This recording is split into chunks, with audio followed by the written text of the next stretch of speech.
have Christian Benteke back for the match against Orlando. Talk about how important it is to have the two-time All-Star back in the mix. Yeah, I mean, it's incredibly important to have Christian back into the team, not only for the obvious that he's someone we rely on to score goals and provide a really dangerous attacking threat at all times, all over the field, but more importantly than that is his leadership qualities, being able to help us when we're in difficult moments, and just his presence around the group. He's someone that you always want to have in your team, and I've been really proud of the guys for generating opportunities and goals in these last 2 matches without him. But now we need to have the production of when Christian's in the team, him scoring goals, and other guys stepping up as they did in his absence. If we have those 2 things together, it's going to be dangerous. Yeah, and piggybacking off of that, it's great to see both Martin Rodriguez and Gabriel on the score sheet last match. Talk about how this team has embraced that next man up mentality, and how have you been able to foster the young players' development?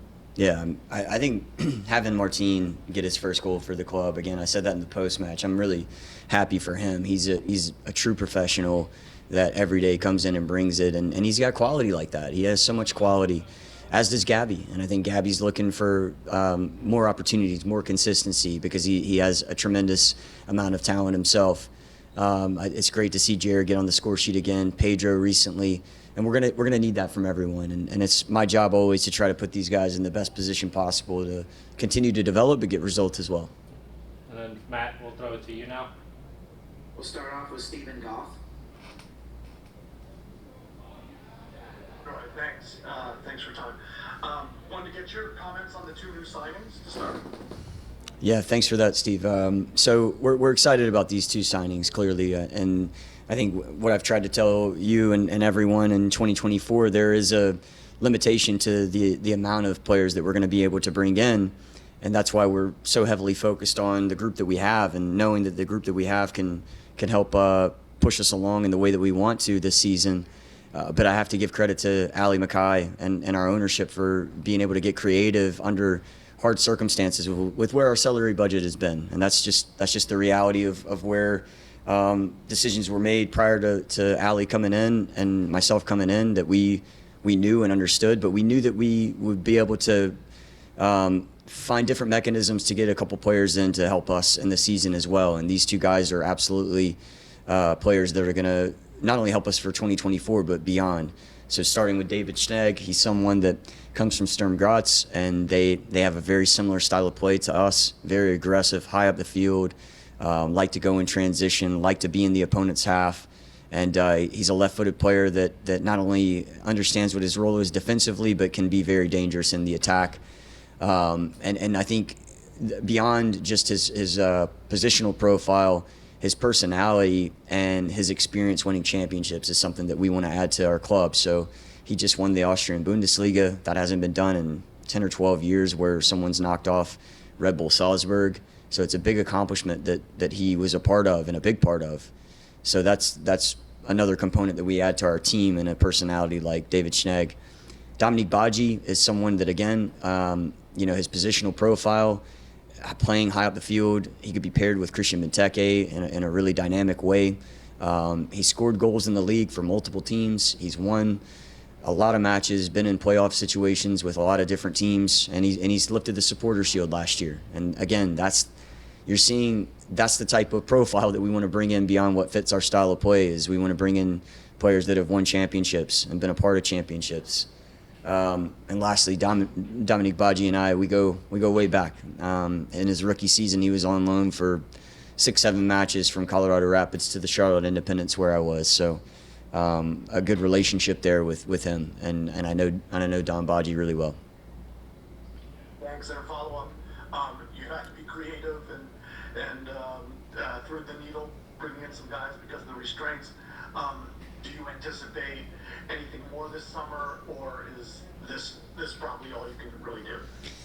I think there's a possibility. Honestly, I really do think we have to be resourceful and we have to be creative, to your point, and we're going to try to do that. There's a couple options that we're exploring. Whether they materialize or not, it's not going to be from a lack of effort and trying to be resourceful and creative to add to the team. Because inevitably, I think we can all see that we need to keep adding to our group so that there's more competition every single day, and and we don't find ourselves in situations where, you know, we only can have 13, 14 players in our roster on a match day. We'll go to Dave Johnson.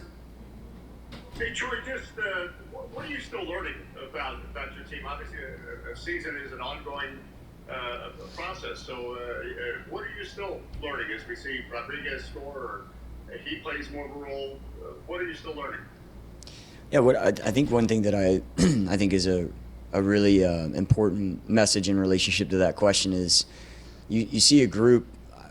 I've seen many teams that have not picked up the points that they want to, and that's really frustrating, not only for everyone that's in this room, players, staff alike, but then certainly our supporters. I've seen groups do that before and go through hard periods and then start to go in different directions and don't continue to live up to the values and the style of play that you know set out to say you believe in. And I see our group the other day, and man, on the one hand, you have to give the group credit for how disruptive we are and how organized we are.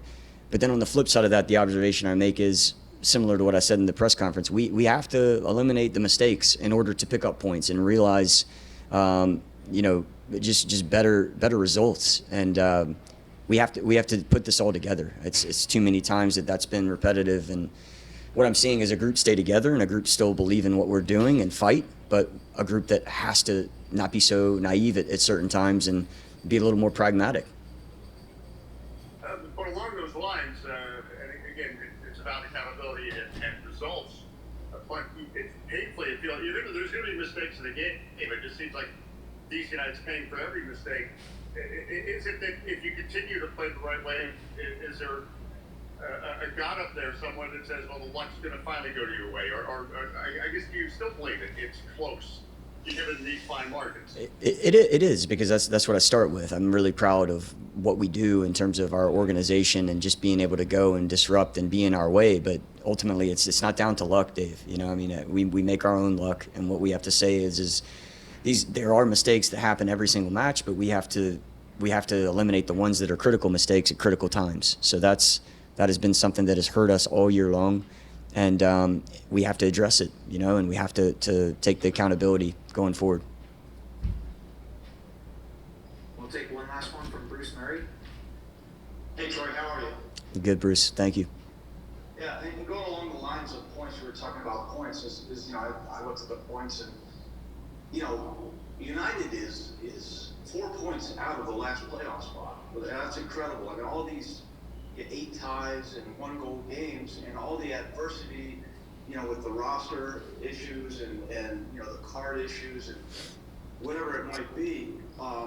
It's you're in touching distance, and how does that is that message constantly being piped in to the dressing room?